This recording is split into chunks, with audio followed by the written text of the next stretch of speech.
Bro டக் அவுட்ல கூட வந்து உட்கார மாட்டுறாரு. ஹோட்டல்ல இருந்து மேட்ச பாக்குறாரு. டக் அவுட்ல இருந்தா கூட ஒரு பிளேயர்ஸ்க்கு ஒரு எனர்ஜி இருக்கும் அப்படின்ற ஒரு விஷயம் இருக்குல்ல. ஏன் அத கூட பண்ண மாட்றாரு?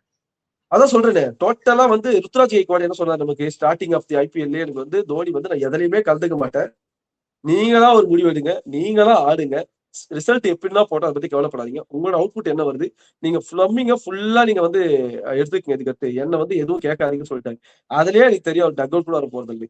என்னன்னா அப்சர்வ் பண்ணலாம் ப்ரோ. அதான் ப்ரோ இப்போ 2 விஷயம் இருக்கு. ஒண்ணு வெளிய இருந்து இவங்க என்னதான் பண்றாங்கன்னு பார்க்கலாம். இன்னொன்னு டக் அவுட்ல இருந்தா நீங்க நல்லா தெரிஞ்சுக்கங்க. திரும்ப திரும்ப தோனிய காட்டுவாங்க. இங்க ஸ்டேடியம்ல கை தட்டுவாங்க. டிஜேவும் அவங்களுக்கு ஏத்த மாரி தான் பண்ணுவாங்க. கரெக்ட்டுங்களா?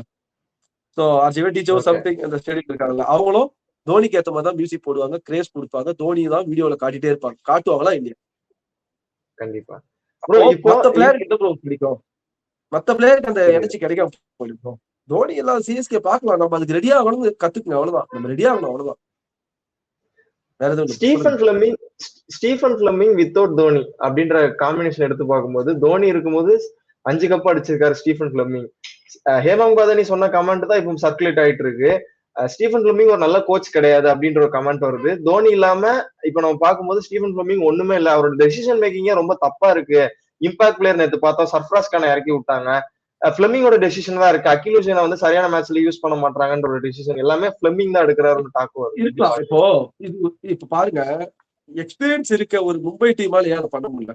மும்பைல எல்லாருமே அந்த டீமுக்கு பழசுதான். புதுசா யாரையும் வந்து ட்ரை பண்ணல. இப்ப ஏதோ ஒன்று ட்ரை பண்றாங்க.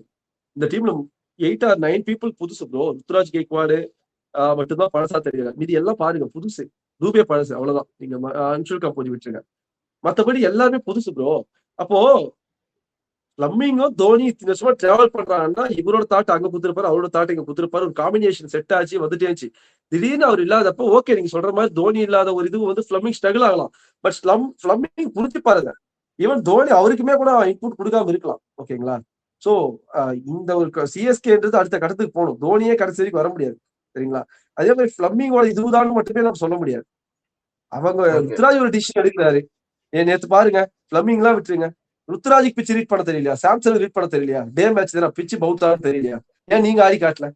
இதே சஃப்ராஸ் நேத்து செஞ்சுரி அடிச்சிருந்தா, ஒரு 50 வச்சிருந்தா, வாட் அ மூவ் ஃப்ரம் பிளம்மிங்னு சொல்லியிருப்போம் ப்ரோ.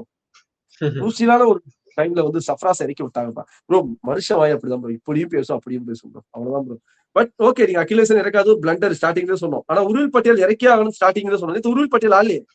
நான் ஒரு மேட்ச்க்காக ஜட்ஜ் பண்ணல. நான் சொல்றேன். Periyar Maniammai Institute of Science and Technology, Tanjavur. Civil engineering with specialization in GIS, remote sensing, and more.